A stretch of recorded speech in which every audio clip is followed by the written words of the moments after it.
استغفر الله الذي لا إله إلا هو الحي القيوم وأتوب إليه لا حول ولا قوة إلا بالله العلي العظيم استغفر الله الذي لا إله إلا هو الحي القيوم وأتوب إليه لا حول ولا قوة إلا بالله العلي العظيم اللهم صل على سيدنا ومولانا محمد وعلى آله وأصحابه وبارك وسلم اللهم صل على سيدنا ومولانا محمد وعلى آله وأصحابه وبارك وسلم اللهم صل على سيدنا ومولانا محمد وعلى آله وصحبه وبارك وسلم بسم الله الرحمن الرحيم من تقرب فيه بخصلة كان كمن أدى فريضة فيما سواه ومن أدى فريضة فيه كان كمن أدى 70 فريضة فيما سواه وهو شهر الصبر والصبر ثوابه الجنة وشهر المواساة وشهر يزاد في رزق المؤمن وشهر يزاد في رزق المؤمن فيه من فطر فيه صائما كان مغفرة لذنوبه وعتق رقبته من النار وكان له مثل أجره من غير أن ينقص من أجره شيء قالوا يا رسول الله ليس كلنا يجد ما يفطر الصائم فقال رسول الله صلى الله عليه وسلم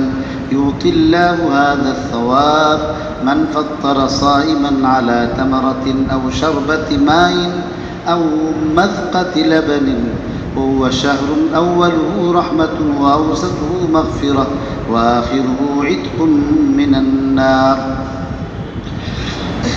রমজানুল মুবারকের ফজিলত সম্পর্কে হাদিস শাস্ত্রে সবচেয়ে প্রসিদ্ধ যে রওয়ায়াতটি বিশিষ্ট সাহাবী হযরতে সালমান ফারসি রাদিয়াল্লাহু তাআলা আনহু রওয়ায়াত করছেন। ওই রওয়ায়াতের কিছু অংশ আপনাদের খিদমতে আমি তেলাওয়াত করছি। রাসূল করিম সাল্লাল্লাহু আলাইহি ওয়াসাল্লাম রমজানুল মুবারকের বরকত এবং ফজিলত সম্পর্কে আলোচনা করছেন। কালকেও বলা হয়েছে যে বরকত বলা হয় কম জিনিস দিয়া বেশি মুরাদ পাওয়া, লাভ বেশি হওয়া, আর বেশি দিয়া কম জরুরত যদি পুরা না হয় এটাকে কাসরত বলে।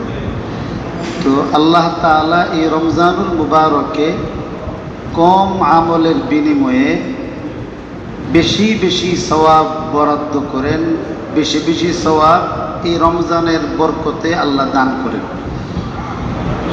কেমন দান করেন সেটাই আল্লাহর রাসূল ইরশাদ করছেন। তো এই পবিত্র রমজানুল মুবারকে যদি কোনো একটি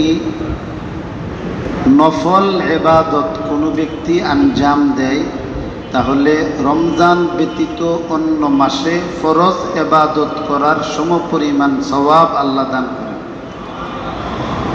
হাদিসের তরজমা হয় সে যেন নফল আদায় করলো না, রমজান ব্যতীত অন্য সময়ের ফরজ ইবাদত আদায় করল। নফল আর ফরজের মধ্যে পার্থক্য হলো এমন যে ফরজ ইবাদতের একটা সেজদা যদি এক পাল্লার মধ্যে রাখা হয় আর কিয়ামত পর্যন্ত সারা পৃথিবীর সমস্ত মানুষের নফল ইবাদতগুলি যদি সারা জীবনের আরেক পাল্লায় রাখা হয় তো একটা ফরজ ইবাদতের শুধু একটা সেজদা বিশিষ্ট পাল্লাটাই ভারী হবে। ফরজ ইবাদত হইল পাওনাদারের পাওনার মতো, পাওনাদারের পাওনা না দিয়া ফহিরে দান করলে দায় মুক্তির কোনো সুযোগ নেই।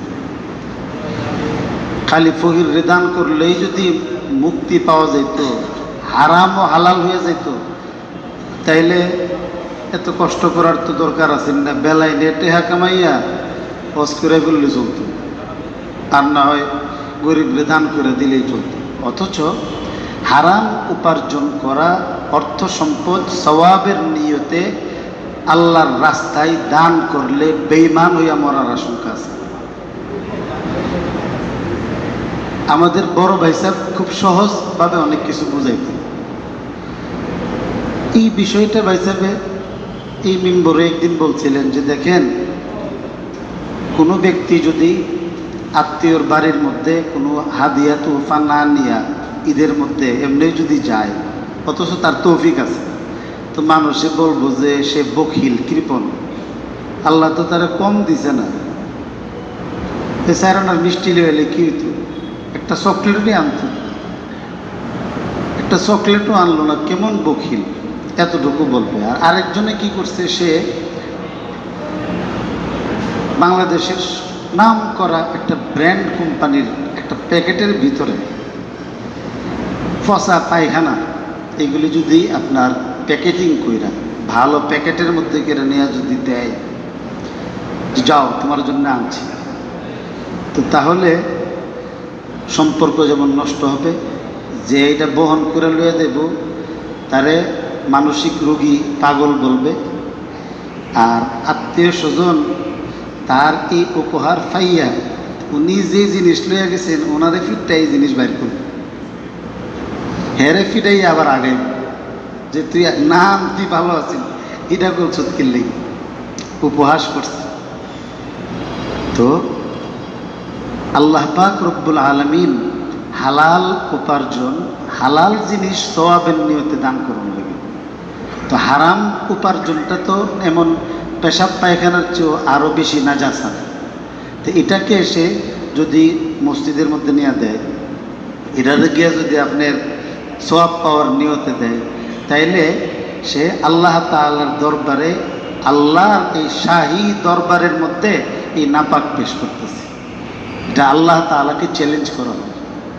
এবং শুধু এটা না, পরোক্ষভাবে সে কিন্তু আল্লাহর রাস্তায় শুধু হালাল মালই গ্রহণ হয়, হারাম দেওয়ান জানা। তো হে আল্লাহর রাস্তায় এই মালটাকে দিয়ে আল্লাহর রাস্তাটাকে যেমন কলঙ্কিত করতেছে, আবার এই হারামটার এসে হালালের লেবেল লাগাইতেছে। হালালকে হারাম বলা আর হারামকে হালাল বলা, এটা বেমানি। এই জন্যে ইমান নিয়ে খাতরা আছে। দান করলে করবো, না করলে নেই, কিন্তু তো এই জন্যে আল্লাহর রাস্তায় দান করলে হালাল দান করুন। তো যাই হোক, তো রমজান শরীফের মধ্যে যখন কোনো ব্যক্তি অল্প আমল করে, ওই অল্প আমলের দ্বারাতেই আল্লাহ তাআলা বেশি সওয়াব দান করেন। এটার একটা দলিল দিল, নফল আমল করলে ফরজের সমপরিমাণ সওয়াব আল্লাহর দরবারে তিনি লাভ করেন। এই জন্যেই এটা বুঝাইতে গিয়ে বলছিলাম যে নফল কখনো ফরজের সমান হয় না, কিন্তু রমজান শরীফে আল্লাহ তাআলা নফল পড়ার পরও ফরজের সমপরিমাণ মূল্যায়ন আদায়কারী ব্যক্তিকে করতেছেন। ফরজ ইবাদত যদি রমজান মাসে কেউ করে, তাহলে রমজান ব্যতীত অন্য সময়ের 70টা ফরজের সমপরিমাণ সওয়াব আল্লাহ দান করবেন। এরপরে আল্লাহ রাসূল ফরমান, ওয়া হুয়া শাহরুস সবর, এটা ধৈর্যের মাস, সহনশীলতার মাস। এখানে ধৈর্য সহ্য নিয়ে কাজ করতে হবে। ওইটা কেন বলছেন? মানুষের পেটে খিদা লাগে, বলছেন আসলে মানুষের পেটে খিদা লাগে না, পেট খালি হয়, খিদা লাগে মাথার মধ্যে, রাগ করে। পেটে যখন ভাত থাকে না, বিশেষ করে বেড়া মানুষের পেট শান্তি, দুনিয়া শান্তি। আর পেটে যদি সমস্যা হয়, তাহলে আপনাদের মেজাজ নিয়ন্ত্রণ করতে পারবে। আর মেজাজ যখন নিয়ন্ত্রণ করতে পারে না, পাগলের বুঝে, তখন কার্য করে কার লগে, দুর্বলটির লগে। বেড়ার লগে লাগতো না তো সমস্যা, গিয়ে বেড়ির লগে লাগবো, বউয়ের সাথে লাগবো কার্য। লবণ কম দিয়েছে কিনলে কি, এরপরে ইফতারি সম্মত হইল না কিনলে কি, দুর্বলের সাথে গিয়া লাগে। অথচ আমাদের আব্বাজির উস্তাদ ছিলেন হযরত মাওলানা কারি আসগর হুসাইন রহমতুল্লাহ আলী। কারি আসগর হুসাইন রহমতুল্লাহ আলীর কাছে আব্বাজি আবু দাউদ শরীফ পড়ছেন। হযরত মাদানী রহমতুল্লাহ আলীর শাগিরদও ছিলেন, খলিফাও ছিলেন। দারুল উলুম দেওবন্দের সর্বকালের শ্রেষ্ঠ ছাত্রদের একজন। উনি ওনার জিন্দিগিতে ওই যুগে কখনো সেকেন্ড হয়েছেন। আরেকটা ঘটনা আরেকদিন মন থাকলে কোনো, আজকে ওইটা বলুন না। কারি আসগর হুসাইন রহমতুল্লাহ আলাই দারুল উলুম দেওবন্দে কখনো সেকেন্ড হন নাই। ফারেগ হওয়ার পর থেকে দারুল উলুম দেওবন্দে হাদিস পড়াইছে। কারার পড়াইছে এর মধ্যে একজন আব্বাজি। তো ওনার ইন্তেকালের পরে দারুল উলুম দেওবন্দের আকাবিরদের কেউ কেউ না, অনেকেই স্বপ্ন দেখছেন, জিজ্ঞাসা করছেন। আমরা তো আসলে দিলটা যদি এবাদত করে দিল সাফ হয়, এই যে জিকির যে করা হয়, তো হুজুর মাথা ঘুরাই এমনি ইল্লাল্লাহ করে না, আর কোনো কাম নাই, এই যে ইল্লাল্লাহ করতেছি। এই ইল্লাল্লাহর দ্বারাতে এই দিল সাফ হয়, দিল পরিষ্কার করবার লাগে। আপনার এই ইল্লাল্লাহর মুখ দিয়া যে লা ইলাহা ইল্লাল্লাহ পড়তেছেন, ঘড়ি দেখছেন না যারা দিলে চলে, তো আমাদের প্রতিভা আছে, আল্লাহ যোগ্যতা দেয়া রাখছে, কিন্তু গুনার কারণে এই ঘড়ি বেহুশ হয়ে রয়েছে। এখন বেশি ঘুমো থাকলে অনেক আছে পাতলা ঘুম, ডাক দিলে এই উঠে গেছে না। আরেকটা হয়েছে কি, শেষটাতে আছে না গোলাপান ডাকতেছে, এই উঠোস না, সেই রিটার্মে যেতেছে গা, উঠে না। এরপরে এই কুট ধমকাইতেছে, এরপরে উঠে পরে ঠেঙ্গো ধরে টানে। এমন মানুষ আসছে অনেকে, যারা তার মানে কি মরে গেছে গেলে কি ঘুমে গেছে, সে সজাগ। তো সামান্য একটু ঘুমাইলেই তখন এটা উঠতারে না।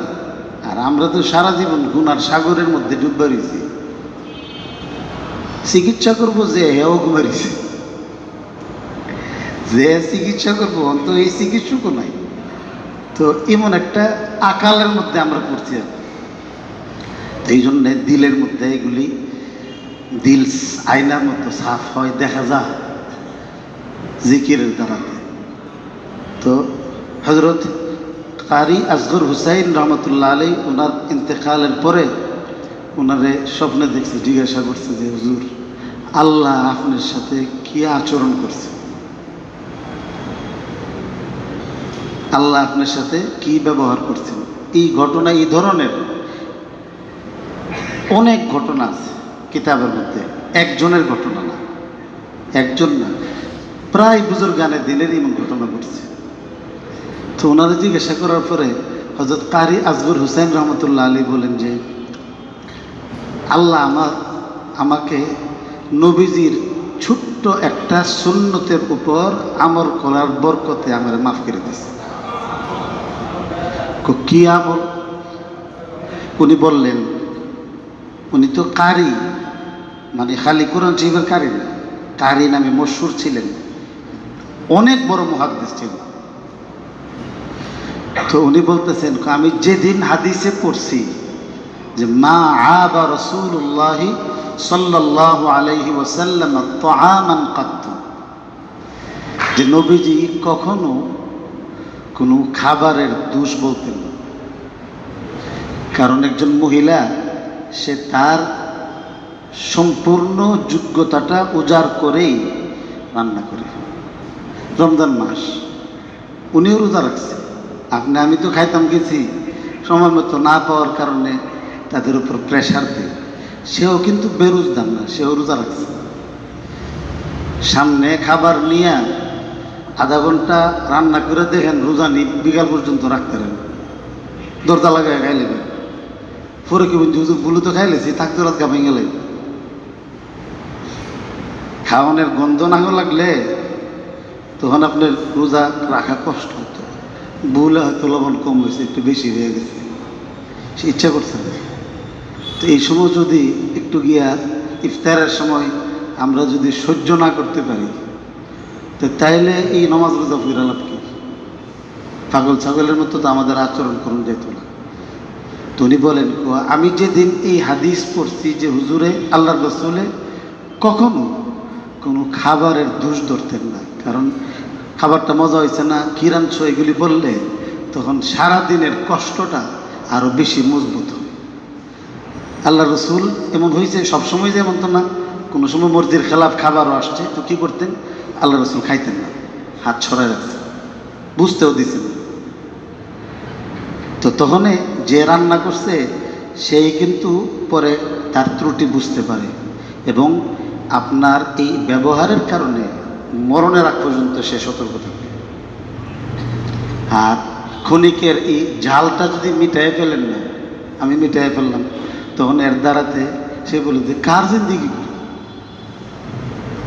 এতদিন 29 দিন ভালো রাখলাম, একবেলা একটা খানা সে সহ্য করতে পারলো না, চোখের আপনার হয়তো কিচ্ছু কইতে পারবে না, কিন্তু তার চোখ দিয়ে যদি পানি করে খালি আল্লাহ আপনার ওই আর বেডিন না। তো এইগুলির দ্বারাতে মানে আল্লাহ তাআলার রহমত বন্ধ হয়ে যায়।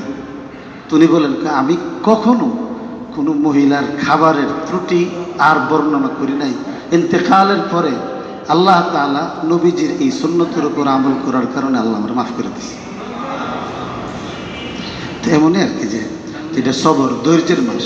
রমজান যেতেছে, আপনারও কইতেছি না, আমি আমারই কইতেছি, প্রত্যেকেরই পেটে খিদা লাগলে রোজা রাখতে রাখতে আস্তে আস্তে মানুষের মধ্যে রুক্ষতা আছে, শুষ্কতা আছে, মস্তিষ্ক শুষ্ক হয়ে যায়, ফলে ঝগড়া ফাসাদ আরম্ভ হয়, নামাজ পড়তে হয় ঝগড়া লাগে, কাজা লাগে, ঘরের মধ্যে কী করে আল্লাহই জানে।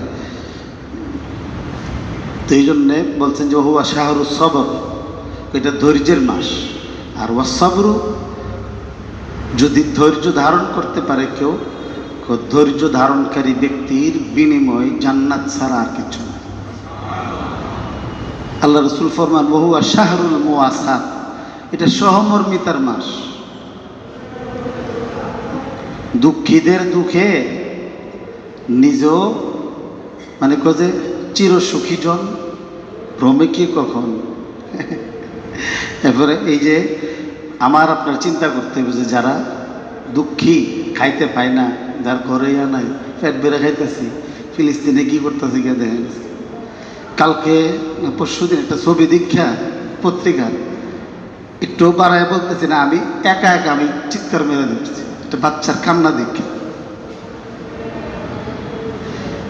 রমজান শরীফের 1.5 মাস 2 মাস আগের ঘটনা, 17,000 ছেলে এতিম হয়েছে, 17,000 এদের ইয়াই রিপোর্ট, 17,000 এতিম, যার মা নাই বাপ নাই, সব উজাড় করে ফেলছে। ত্রাণ দিব, তো আমাদের ওইখানে যাইতে পারি না, কিন্তু আল্লাহর কাছে তো কাঁদতে পারি, আল্লাহ তাআলার কাছে কাঁদতে পারি। আপনি এখানে চোখের পানি ফেলবেন, আমি ফালামু, আল্লাহ এখানের মধ্যে রহমত নাজিল করবেন। ব্যথা তো মাথার মধ্যেই হয়, ওষুধ তো পেটে ওই দেওয়া লাগে, পেটে ওষুধ দিলে মাথার কাজ করে, আল্লাহ তৌফিক দান করবে।